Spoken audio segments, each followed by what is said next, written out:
അറിയിക്കുകയാണ്. അങ്ങനെ ഗൾഫ് മേഖല ആകെ ഈ ഇറാന്റെ ആക്രമണത്തിൽ മറ്റ് നടപടികളിലേക്കൊക്കെ കടക്കുന്നു എന്നുള്ളതാണ്. എന്തായാലും സുരക്ഷ ഉറപ്പാക്കാൻ വേണ്ടിയാണ് ഇത്തരത്തിലുള്ള നടപടികളിലേക്ക് കടക്കുന്നത് എന്നുള്ള കാര്യത്തിൽ യാതൊരു സംശയവുമില്ല. മറ്റ് കാര്യങ്ങൾ എങ്ങനെയാകും എന്നുള്ളതൊക്കെ നമുക്ക് പി ജെയിംസിനോട് ചോദിച്ചറിയാം. പി ജെയിംസ്, ഇതിപ്പോൾ ഇറാൻ ആക്രമിച്ചിരിക്കുന്നത് ഖത്തറിലെ അമേരിക്കയുടെ താവളങ്ങളെയാണ്.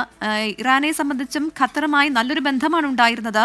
അവരുടെ തീർച്ചയായും അവരുടെ ലക്ഷ്യമെന്ന് പറയുന്നത് അമേരിക്കയുടെ താവളങ്ങൾ തന്നെയാണ്. പക്ഷെ എന്നാൽ ഈ ഒരു കാര്യത്തെ തുടർന്ന് ഇപ്പോൾ ഗൾഫ് മേഖല ആകെ ഭയന്നിട്ടുണ്ടെന്ന് വേണം മനസ്സിലാക്കാൻ. ഒരുപക്ഷെ സുരക്ഷിതമായ കാര്യങ്ങൾ നടപ്പിലാക്കാൻ വേണ്ടിയാകാം ഇപ്പം നിരവധി വിമാന സർവീസുകൾ ഗൾഫ് രാജ്യങ്ങൾ നിർത്തലാക്കി വെക്കുന്ന ഒരു സാഹചര്യത്തിലേക്കൊക്കെ കടക്കുന്നു. ഇതിനെ എങ്ങനെയാണ് കാണേണ്ടത്? ഇനിയുള്ള നടപടികൾ എങ്ങനെയാകാൻ സാധ്യതയുണ്ടെന്നാണ് നമുക്ക് മനസ്സിലാക്കാൻ സാധിക്കുന്നത്. പ്രവിതാലക്ഷ്മി, ഇതില് വളരെ ഇതായിട്ട് മനസ്സിലാക്കേണ്ടത് ഈ ഖത്തർ ഇറാനുമായിട്ട് വലിയ സൗഹൃദമുള്ള ഒരു രാജ്യമാണ്.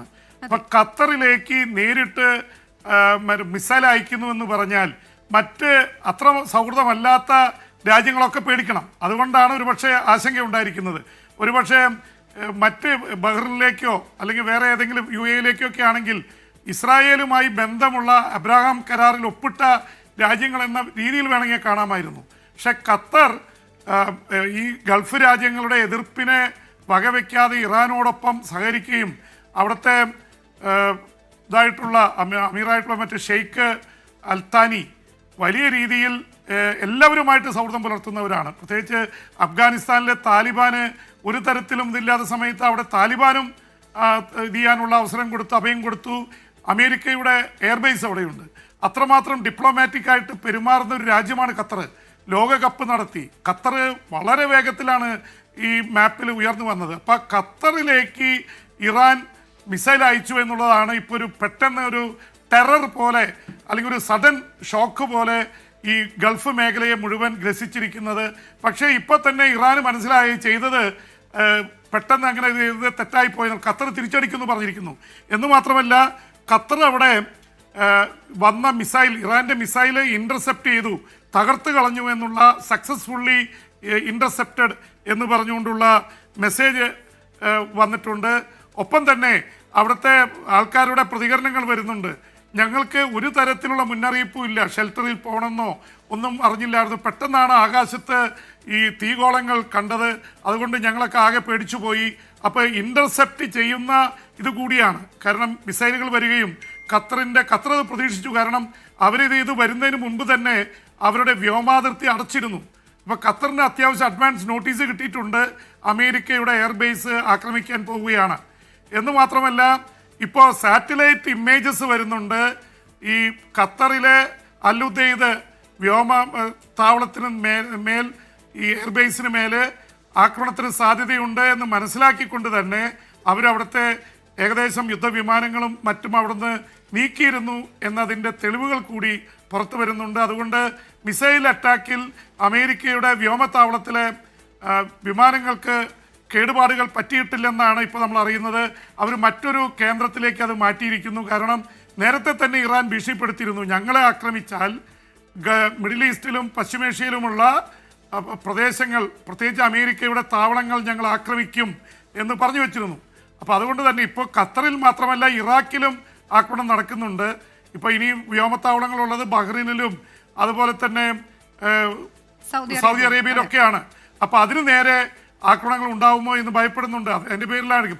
പക്ഷേ ഇതിൽ ഒരു പ്രത്യേകതയുള്ളത്, ഇറാൻ ഗൾഫ് രാജ്യങ്ങളെ ആക്രമിക്കാൻ ഉദ്ദേശിക്കുന്നില്ല, അമേരിക്കയെ തെരഞ്ഞുപിടിച്ച് ആക്രമിക്കുകയാണ്. അതുകൊണ്ട് സാധാരണക്കാരായിട്ടുള്ള ആൾക്കാരെ സംബന്ധിച്ചിടത്തോളം അവിടുത്തെ പൗരന്മാരും മലയാളികളും ഇന്ത്യക്കാരും ഒന്നും പേടിക്കേണ്ട കാര്യമില്ല എന്നുള്ളതാണ് വളരെ കൃത്യമായിട്ട് പറയുന്നത്. ഇപ്പോഴും ഒരുപാട് മെസ്സേജുകൾ വരുന്നുണ്ട്.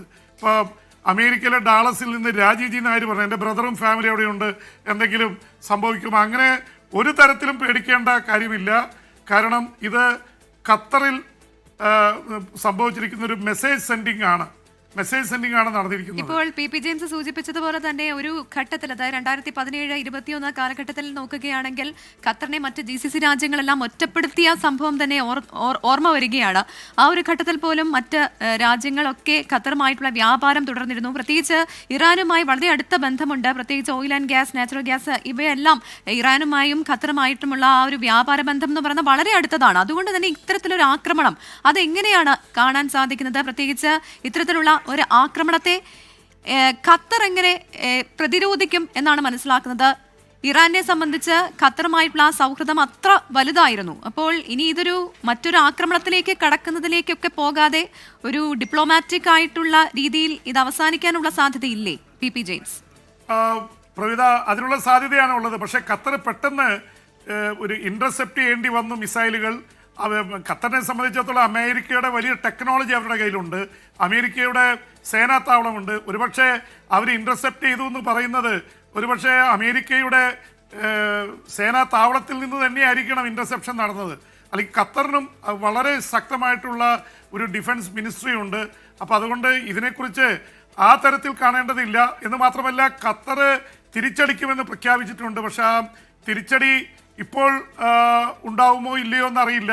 ഖത്തറിനോട് സംസാരിക്കുന്നതിൻ്റെ ഭാഗമായിട്ടായിരിക്കണം ഇറാൻ പറഞ്ഞത് ഞങ്ങളുടെ സഹോദര രാഷ്ട്രമാണ്, അവിടുത്തെ ജനങ്ങൾ ഞങ്ങളുടെ സഹോദരങ്ങളാണ്, ബ്രദേഴ്സാണ്, സിസ്റ്റേഴ്സാണ്, ഞങ്ങൾ ആ തരത്തിൽ അവിടുത്തെ ജനങ്ങളെ ടാർഗറ്റ് ചെയ്യുന്നില്ല എന്ന് വീണ്ടും വീണ്ടും ഇറാൻ പറഞ്ഞുകൊണ്ടിരിക്കുകയാണ്. അപ്പം അത് നമ്മൾ പ്രത്യേകിച്ച് ശ്രദ്ധിക്കേണ്ട ഒരു കാര്യം തന്നെയാണ്. ഈ സൗദി അറേബ്യയും UAEയും ഇസ്രായേലുമായിട്ട് അബ്രാഹാം അക്കോർഡിൽ ഒപ്പിട്ട രാജ്യങ്ങളാണ്. അപ്പം അതുകൊണ്ട് അവരുമായിട്ട് ഒരു ഉള്ളിൽ ഒരു വിഷമം തീർച്ചയായിട്ടും ഇറാൻ ഉണ്ടാവും. ഇപ്പം തന്നെ പറയുന്നത് ഗസയിൽ നിന്ന് ഹമാസ് കയറി ഇസ്രായേലിൽ ആക്രമണം നടത്തിയതാണ് ഇതിൻ്റെയൊക്കെ തുടക്കം 2023 ഒക്ടോബർ 7. അതിന് കാരണമായി പറയുന്നത് സൗദി അറേബ്യയും ഇസ്രായേലും തമ്മിൽ അബ്രാഹാം കരാറ് ഒപ്പിടാൻ പോയത് അത് തടയാൻ വേണ്ടി ചെയ്തു എന്നാണ്. അതിൻ്റെ പിറകിൽ ഇറാനാണെന്നാണ് ഇസ്രായേൽ പറയുന്നത്. അപ്പോൾ സ്വാഭാവികമായിട്ടും ഈ സൗദി അറേബ്യ ഒഴികെയുള്ള പ്രധാനപ്പെട്ട ഗൾഫ് രാജ്യങ്ങളൊക്കെ ഇസ്രായേലുമായി സഹകരണ കരാറിൽ ഒപ്പിട്ടിട്ടുണ്ട്. അതിന് കാരണം അവരൊക്കെ ഇറാനെ ഭയക്കുന്നു എന്നുള്ളത് തന്നെയാണ്. ഇറാൻ അണുവായുധം ഉണ്ടാക്കിയാൽ ഈ രാജ്യങ്ങൾക്കൊക്കെ ഭീഷണിയാണെന്ന് അവർ കരുതുന്നു. അപ്പോൾ ഇസ്രായേലിനോട് കൂട്ടുകൂടിയാലും ഇറാനെ തടയുക എന്നുള്ള ലക്ഷ്യം അവർക്കുണ്ട്. അപ്പോൾ ഇറാൻ അതറിയാം. ഇറാൻ ഷിയ രാജ്യമാണ്, ബാക്കിയുള്ള രാജ്യങ്ങൾ ഭൂരിപക്ഷവും സുന്നികളാണ്, സുന്നി മുസ്ലിംസാണ്. അപ്പോൾ അവർ തമ്മിലുള്ള പ്രശ്നങ്ങൾ കൂടി ഇതിൻ്റെ ഭാഗമായിട്ടുണ്ട് എന്നറിയണം പ്രവിത. ശരി, എന്തായാലും പശ്ചിമേഷ്യയിൽ സമാധാനം പുലരണം എന്നുള്ളത് തന്നെയാണ് ഏവരും ആഗ്രഹിക്കുന്നത്.